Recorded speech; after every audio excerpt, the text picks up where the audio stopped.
उसके बाद क्या किया, सन समनस्क होता हुआ अर्चयन अर्चयन पूजयन आत्मानमेव कृतार्थोस्मि इत्यचर चरणम अकरोत। इस प्रकार अर्चन शुरू किया। प्रजापति को भी क्या करना पड़ता है, कार्योत्पत्ति के लिए पूजन करना पड़ता है, पूजा करनी पड़ती है। हाँ, बिना पूजा के बिना अपने कारण परमात्मा का स्मरण किए प्रजापति का भी काम नहीं चलता, माने हिरण्यगर्भ का भी काम नहीं चलता। अर्चा का मुख्य घटक कौन है, जल। जल के बिना क्या करेंगे, आचमन भी नहीं कर सकते, शुद्धि का ही संपादन नहीं होगा। रुद्राभिषेक इत्यादि में जल तो चाहिए। तो जल के बिना, जल पूजन के अर्चन का मुख्य घटक कौन है, जल। अर्चयन पूजयन आत्मानमेव कृतार्थोस्मि इत्यचरत चरणम अकरोत। ये अर्चन चरण माने मैं स्वयं कृतार्थ हूँ अपने आप को। पूजा करते समय अपने प्रति में कृतार्थ इस प्रकार का आचरण किया, मैं कृतार्थ हूँ, ये आचरण हो गया। माने अब क्या अर्थ हो गया, हिरण्यगर्भ अब मैं पूरा हो गया। ये भाई कोई एक बनियान केवल गंजी पहन के बैठा हो, तो उसको हो कि अब सभा में जाना है, क्या हाँ जरा बाहर जाना है किसी जगह, तो अब क्या करेगा, फिर कुर्ता बनियान के ऊपर, फिर सोचेगा कि भाई कुछ सर्दी भी लग सकती है, तो फिर क्या किया, उसके ऊपर एक जैकेट भी पहन लिए, कोट भी लगा लिया। ऐसे ही अब जाके पूरा बाबू ठीक हो गया तब वो जाएगा सभा आदि में। इसी प्रकार से बुद्धि से युक्त तो थे ही, तभी उनका नाम हिरण्यगर्भ था। अब उन्होंने सोचा कि समग्र सूक्ष्मोपाधिक होऊंगा तब तो हमारी समग्रता प्रकट होगी ना। क्या अभी तो हम बीज रूप में हिरण्यगर्भ हैं। हिरण्यगर्भ बाबूजी माने केवल बनियान पहने हुए बाबूजी तो नहीं होंगे, वो घरेलू बाबू हैं घरेलू बाबू को जब बाजारू बाबू बनना होगा व्यवहार के लिए, कहीं जाना होगा सभा आदि में, तो फिर वो बनियान के बाद क्या है, कमीज भी पहन लेंगे, ऊपर से जैकेट भी पहन लेंगे नेहरू कट, तब जाके पूरे राजनेता बन के जाएंगे। ऐसे ब्रह्मा जी ने सोचा कितने से काम नहीं चलेगा, अभी तो मूलभूत उपाधि से युक्त हूँ, उपाधि में विस्तार होना चाहिए। तो फिर क्या विस्तार होना चाहिए, अहम भी जुड़ना चाहिए। फिर कौन होना चाहिए, मन भी जुड़ना चाहिए। अथवा ये कहें कि विज्ञान कोश की दृष्टि से विचार करें तो सीधे अर्थ लग जाएगा। क्या कोश की दृष्टि से विचार करें तो अंतःकरण के कितने भेद हैं, दो, बुद्धि और मन, ठीक है, और दोनों से युक्त का नाम तो तेजस होगा ही। तो कोश की दृष्टि से विचार करें तो दो, तो एक तो बुद्धि तो थी ही पहले से, अब कौन नहीं था, मन। मनस्वी होने के लिए मन भी चाहिए था, बुद्धिमान होना और मनस्वी होना। बुद्धिमान ना होता तो विचार कैसे करता कि मन की ज़रूरत है। मनस्वी कब होगा, जब मन बनेगा। तो मन बना दिया, परंतु शंकराचार्य जी ने मन का जब अंतःकरण अर्थ किया तब मैंने खींच करके वैसा किया। कोश की दृष्टि से केवल आत्मा का अर्थ मन कर दें, और मन की ही जरूरत थी, बुद्धि तो पहले से थी, समझ गए ना। जब मन का अर्थ अंतःकरण करेंगे तो बुद्धि के अतिरिक्त अहम और मन दो लेना पड़ेगा, और अंतःकरण चतुष्टय की दृष्टि से तीन लेना पड़ेगा, चित्त, अहम और मन। और सांख्य प्रस्थान के अनुसार अतिरिक्त अहम और मन लेना पड़ेगा। लेकिन उपनिषदों में आया है जब कोश की विवक्षा से अंतःकरण के दो भेद करते हैं, कौन कौन, मन और बुद्धि। मन को लेकर कौन सा कोश, मनोमय, बुद्धि को लेकर कौन सा कोश, विज्ञानमय। तब उपनिषदों में आया है कि बुद्धि में अहम का अंतर्भाव हो जाता है और मन में चित्त का अंतर्भाव हो जाता है। अंतर्भाव है कोष की विवक्षा से शेष दो का अंतर्भाव हो जाएगा। बुद्धि में अहम का और मन में चित्त का, उपनिषद में है। उस दृष्टि से मैंने कहा फिर मन का अर्थ अंतःकरण करने की जरूरत ही नहीं रहेगी। क्या मन का अर्थ मन है, आत्मा का अर्थ मन किया, मन का अर्थ केवल मन ही कर देंगे, काम चल जाएगा। बुद्धि तो पहले से थी, एक घटक की कमी थी, उसका नाम मन, उसने मन बना लिया, अब वो पूरा हिरण्यगर्भ हो गया। इतने में अब कहेंगे अगर सूक्ष्मोपाधिक तब अपनी ओर से जोड़ लें, तब फिर अंतःकरण का अर्थ क्या हो जाएगा? कोष की विवक्षा से और सूक्ष्मोपाधिक दोनों को मिला देंगे तो अंतःकरण का अर्थ हो जाएगा मन और ज्ञानेंद्रियां, कर्मेंद्रियां, जो हमने कहा। अब सांगोपांग सूक्ष्मोपाधिक हो गया हिरण्यगर्भ। ठीक, पेंचीदा है सब ठीक। पूरी प्रक्रिया सधी ना हो, खोल के नहीं बोल सकता व्यक्ति, फिर चलते चलते।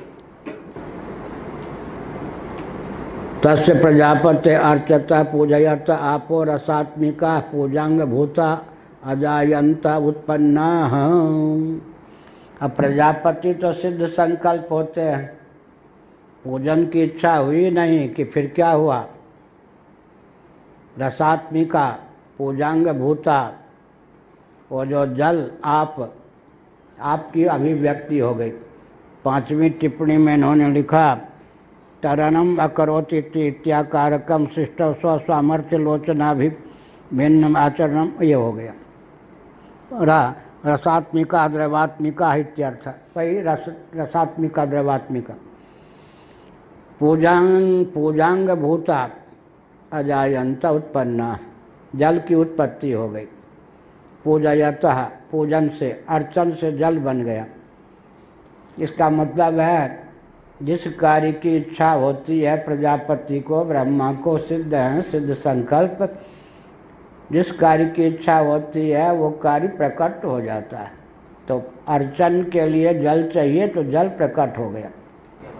रसात्मिका पूजांग भूता, रसात्मक जल तो रसात्मक होगा ना। रस पूजन के लिए, रसो वैसा, रस स्वरूप परमात्मा है, उसकी पूजा भी रस से होनी चाहिए। तो आप जो है वो रसात्मक है, शब्द स्पर्श रूप रस, रस नामक गुण किसमें है? जल में। तो तन्मात्रा को लेकर भी कह दिया रसात्मक है। वो क्या है? जल के बिना पूजन हो ही नहीं सकता पूर्ण रूप से, इसलिए पूजांग भूता अजायंत उत्पन्ना। आपा शब्द जो है बहुवचनांत है, इसलिए उत्पन्ना, इस प्रकार से व्याकरण की दृष्टि से कहा। रसो वैसा माने वह परमात्मा रसस्वरूप है। बहुत विचित्र बात है। और रसस्वरूप परमात्मा की पूजा हम करेंगे तो जैसा देवता वैसी पूजा की सामग्री चाहिए। तो व्यवहार में रस कौन है? जल। ठीक, व्यवहार में रस कौन है? जल। इसीलिए बिना जल, रसस्वरूप परमात्मा की समर्चा बिना जल के करेंगे तब क्या होगा? अधूरा पूजन रहेगा। इसीलिए कहा कि रस, पूजा का अंगभूत कौन है? रस, क्योंकि रसस्वरूप परमात्मा से। अब देखिए यहाँ तारतम्य, क का अर्थ होता है सुख, कम ब्रह्म खम ब्रह्म उपनिषद है। कम माने, क माने सुख, उधर क माने जल, खम माने आकाश, ख माने व्यापक। तो यो वै भूमा सुखम, कम ब्रह्म खम ब्रह्म, विभु व्यापक सुख का नाम कम ब्रह्म खम ब्रह्म। तो उधर क का अर्थ सुख होता है, इधर क का अर्थ जल होता है। सुख और जल की एक रूपता हो गई है नहीं? देवता होकर देवता का यजन करना चाहिए, अर्थात जो देवता है व्यवहार में उस देवत्व की प्रतिष्ठा जिस वस्तु में है, उस वस्तु से उस देवता का यजन करेंगे तो वो देवता जल्दी द्रवित होंगे। पूजन का विज्ञान हुआ। तो हमने कहा कि यहाँ रस लिया शंकराचार्य ने, क्यों? रसो वैसा, और कम ब्रह्म यहाँ आएगा ना। कम ब्रह्म, उसको सुख मिलता है। अर्क में जो क है, तो इसका मतलब परमात्मा क्या है? सुख रूप है। और परमात्मा क्या? रस रूप है। अब व्यवहार में क्या हो गया? रस और क ये दोनों नाम जल का है। ठीक हुआ ना? परमात्मा रस स्वरूप है और व्यवहार में रस किसका नाम है? जल का। और क परमात्मा रस स्वरूप है, रस का दूसरा नाम क्या है? क माने सुख। तो जल में दोनों लक्षण हैं। जल को क भी कहते हैं और जल को रस भी कहते हैं। जल सुख स्वरूप है, जल रस स्वरूप है। रस और सुख में एक रूपता हो गई ना। और जल में जाके दोनों शब्द जाके समा गए। क्या? जल को रस भी कहते हैं, जल को क भी कहते हैं। पूजन का विज्ञान निकल आया या नहीं से?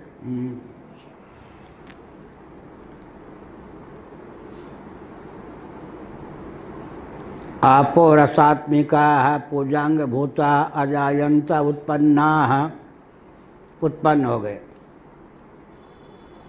अब कहते हैं जो गड़बड़ हुआ तो जल ही पहले उत्पन्न हो गया, उससे ऊपर अग्नि का नाम ही नहीं, वायु का नाम ही नहीं, और किसका नाम नहीं? आकाश का नाम नहीं। छांदोग्य श्रुति को भी मात कर दिया। तैत्तिरीय उपनिषद में 5 भूतों का नाम, छांदोग्य में तेज जल पृथ्वी, पृथ्वी के स्थान पर अन्न, अन्न माने पृथ्वी, 3 का नाम। बृहदारण्यक ने तो और कमाल कर दिया कि यहाँ तो जल ही का नाम, पृथ्वी तो आगे की चीज़ है लेकिन जल ही का नाम। इससे ऊपर तेज 1, वायु 2, आकाश 3 का नाम ही नहीं। तो कहते हैं कि अपनी ओर से समझ लेना चाहिए। आगे कहेंगे अत्र आकाश प्रभृति नाम, ऐसे वहाँ लगा लेना चाहिए। सदैव सौम्यदमग्र आसीत या सत्यम ज्ञान अनंतम ब्रह्म। और यहाँ तो हिरण्यगर्भ को ही रख दिया। तो हिरण्यगर्भ की अभिव्यक्ति के पूर्व का जो वर्णन नहीं है, परमात्मा सोपाधिक ईश्वर, सोपाधिक का ब्रह्मरूप ईश्वर, वो मान लेना चाहिए कि उसके बाद का वर्णन।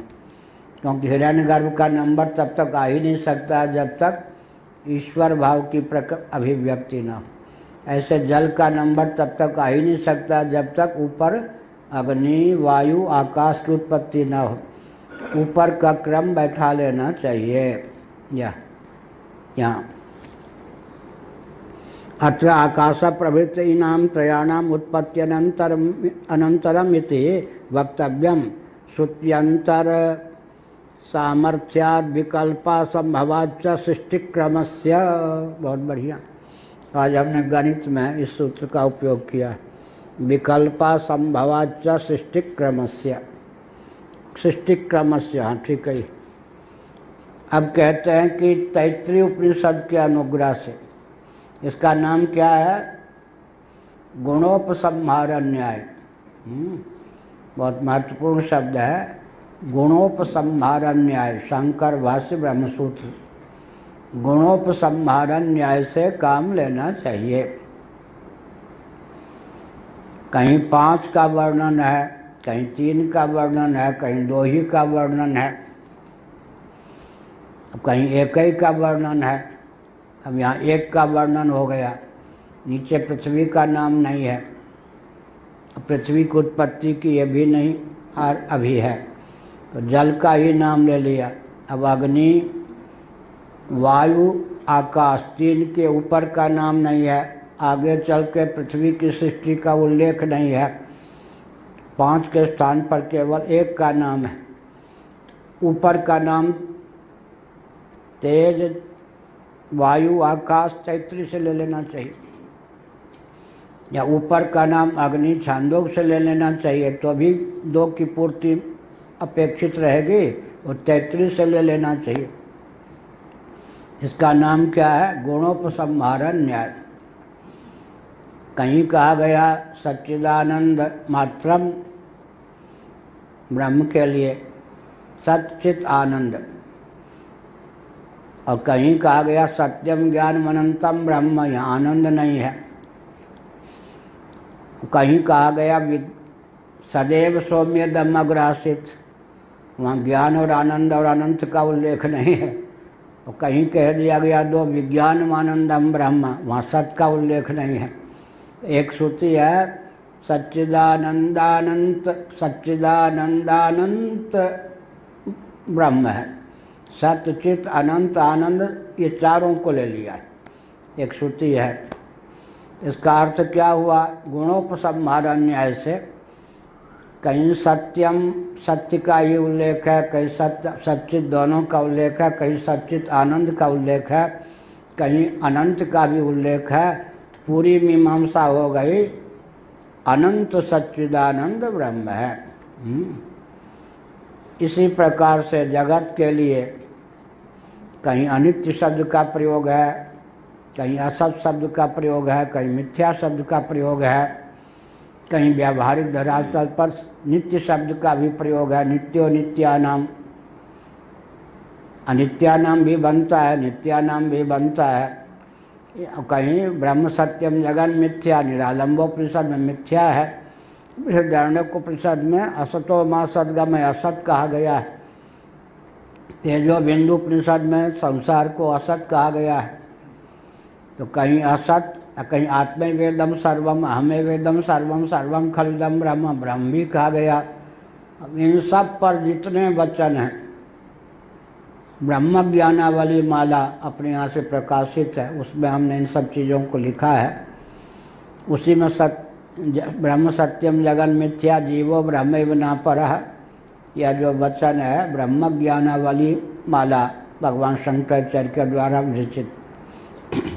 तो इसका नाम है गुणोपसंहार न्याय। सृष्टि को, जगत को पूर्ण रूप से समझना हो तो सृष्टि के लिए जिन जिन स्थलों में जिन जिन शब्दों का प्रयोग हुआ है इकट्ठा कर लेना चाहिए। फिर क्या हुआ? पूर्ण रूप से सृष्टि का स्वरूप समझ में आ जाएगा। इसी प्रकार से अपंचीकृत पंच महाभूत, सांख्य का प्रस्थान है अपंचीकृत पंच महाभूत, जिसको वेदांती कहते हैं अपंचीकृत पंच महाभूत, सांख्यवादी कहते हैं पंच तन्मात्रा। हम कहेंगे अपंचीकृत आकाश, वो कहेंगे शब्द तन्मात्रा। हम कहेंगे अपंचीकृत वायु, वो कहेंगे स्पर्श तन्मात्रा। हम कहेंगे अपंचीकृत तेज, वो कहेंगे रूप तन्मात्रा। हम कहेंगे अपंचीकृत जल, वो कहेंगे रस तन्मात्रा। हम कहेंगे अपंचीकृत पृथ्वी, वो कहेंगे गंध तन्मात्रा। अपंचीकृत पंच महाभूत माने पंच तन्मात्रा, ये हो गया। और सांख्यों के प्रस्थान में ये जो अपंचीकृत पंच महाभूत हैं या पंच तन्मात्राएँ हैं, इनका कोई सूक्ष्म शरीर जिसको हम कहते हैं उनकी संरचना में उपयोग नहीं होता, बल्कि अहम तत्व से ये बनते हैं। हमारे यहाँ अपंचीकृत पंच महाभूत से अहम भी बनता है, पूरा अंतःकरण। उनके यहाँ ऐसा नहीं, महत्ता। अच्छा, बुद्धि भी बनती है हमारे यहाँ, क्या मन बुद्धि चित्त अहंकार में। उनके यहाँ तो बुद्धि के स्थान पर महत्तत्व है, महत्तत्व का कार्य अहम तत्व है। उनके यहाँ पंच तन्मात्राओं का उपयोग सूक्ष्म शरीर की संरचना में बिल्कुल नहीं होता।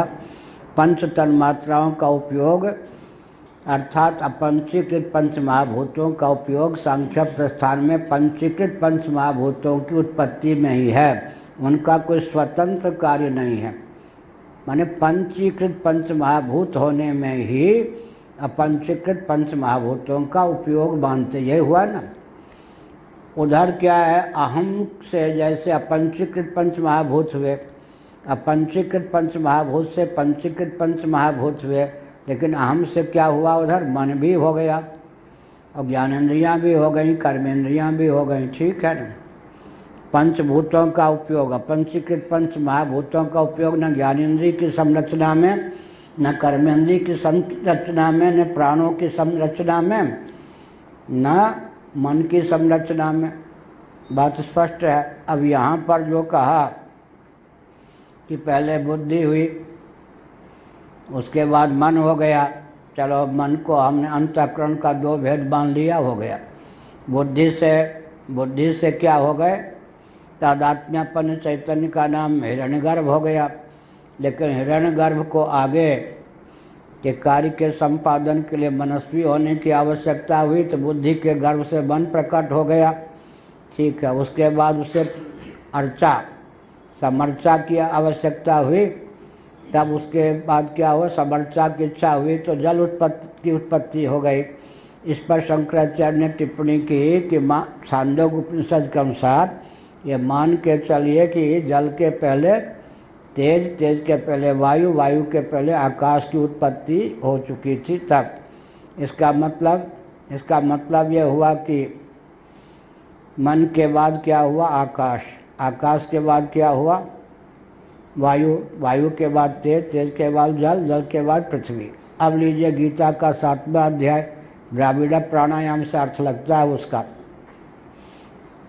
गीता के 7वें अध्याय में जो अष्टधा प्रकृति का वर्णन है, खम मनोबुद्धिरेव च, खम भूमिरापो नलो वायु, खम मनोबुद्धिरेव च, मन बुद्धि रेव अहंकार इतियम में भिन्ना प्रकृति अष्टधा। बिल्कुल भगवान ने ऐसे विचित्र शब्द दे दिया कि भाष्यकार ऐसा भी घबरा गए। है उपनिषदों में भी ऐसा वर्णन। भूमि ये तो ठीक है, आपः जल, पृथ्वी, जल, तेज, वायु, आकाश, खम तक पहुंच गए। उसके ऊपर सांख्य की प्रक्रिया के अनुसार अहम बोलना चाहिए था, भगवान को कौन रोक के, उन्होंने कहा मन। उसके बाद अहम बोलना था, भगवान को कौन रोक के, उन्होंने कहा बुद्धि। उसके बाद अव्यक्त बोलना था, भगवान ठहरे, भगवान को कौन रोक के, तो कह दिया अहम। अब तो अर्थ लगाओ, भाष्यकार क्यों बने हो, तुम्हारा काम अर्थ लगा, हम तो अपने मुँह से बोलेंगे। क्या हुआ, भूमि रापो नलो वायु, खम मनोबुद्धि रेव च। अब मधुसूदन सरस्वती जी की दृष्टि में, शंकराचार्य की दृष्टि में कुछ अंतर पड़ता है। शंकराचार्य की हर दृष्टि बहुत परिमार्जित होती है। मधुसूदन सरस्वती जी के जहाँ जहाँ शंकराचार्य के अर्थ से कुछ भिन्न किया है, वहाँ जाकर बहुत हमने सोचा फिसल जाते मधुसूदन सरस्वती। वो कहीं कहीं सिद्ध करना चाहते, शंकराचार्य गड़बड़ा गए। लेकिन जहाँ शंकराचार्य गड़बड़ा गए, वहाँ जो लिखते हैं उसमें बहुत छानबीन करने पर मधुसूदन सरस्वती जी गड़बड़ा गए, यही सिद्ध होता है। वो यहाँ नहीं बोलेंगे हम। तो भगवान शंकराचार्य जी ने कहा कि यहाँ जो मन शब्द का प्रयोग हुआ है, क्योंकि 13वें अध्याय से मिलाइए, महाभूतानि, पंच महाभूत तो ठीक हो गया, अहंकार, बुद्धि, अव्यक्त, बुद्धिरव्यक्त में च, बिल्कुल स्पष्ट है। महाभूतानि अहंकार, बुद्धि माने महत्तत्व, और अव्यक्त बिल्कुल ठीक है। तो अपने यहाँ ही 13वें अध्याय में जो दिया अष्टधा प्रकृति कहाँ तक है, महाभूतान्य अहंकारो बुद्धिर अव्यक्त में अष्टधा प्रकृति हो गई है नहीं, आगे 16 विकृति का वर्णन। तो 13वें अध्याय से तालमेल बैठावेंगे और सांख्य प्रस्थान से तालमेल बैठावेंगे, तो 13वें अध्याय के क्रम से क्या ढालेंगे, महाभूतन अहंकार बुद्धि, तो मन का अर्थ कर दिया क्या, खम मनोबुद्धि रेव च, बुद्धि को में कुछ घटाने बढ़ाने की जरूरत नहीं, जो के त्यों। अहम जो है उसका अर्थ व्यक्त कर दीजिए, किसके आधार पर, 13वें अध्याय के आधार पर। मधुसूदन सरस्वती जी ने कहा कि मन का अर्थ क्या करना चाहिए, अहम, ये तो ठीक है। बुद्धि का अर्थ क्या करना चाहिए, मन, फिर बुद्धि, फिर कहा गया अहम। तो अहम का अर्थ शंकराचार्य ने अव्यक्त कहा, उन्होंने कहा साक्षात जब अहम है तो अहम को बीच में ले आइए, बुद्धि को ऊपर ले जाइए, बुद्धि का अर्थ कर दीजिए, वो घुमा फिरा। बात तो यही हुई ना। आखिर शंकराचार्य जी हों, मधुसूदन सरस्वती जी हों, अष्टधा प्रकृति में मन का कहीं उल्लेख है क्या, नहीं है ना। मन का अर्थ बदलना ही पड़ेगा। महत्तत्व के स्थान पर बुद्धि है ही, अहम तत्व के स्थान पर अहम है ही, एक का अर्थ तो अव्यक्त करना ही पड़ेगा। चाहे आप मन का अर्थ अव्यक्त कर लीजिए, चाहे किसका अर्थ अंत में जो है अहम का अर्थ अव्यक्त कीजिए, चाहे बुद्धि का अर्थ कीजिए, क्रम क्या बैठेगा? मन के स्थान पर अहम कर लेंगे, बुद्धि के स्थान पर किसी को लाने की जरूरत नहीं है। रह गया अंत में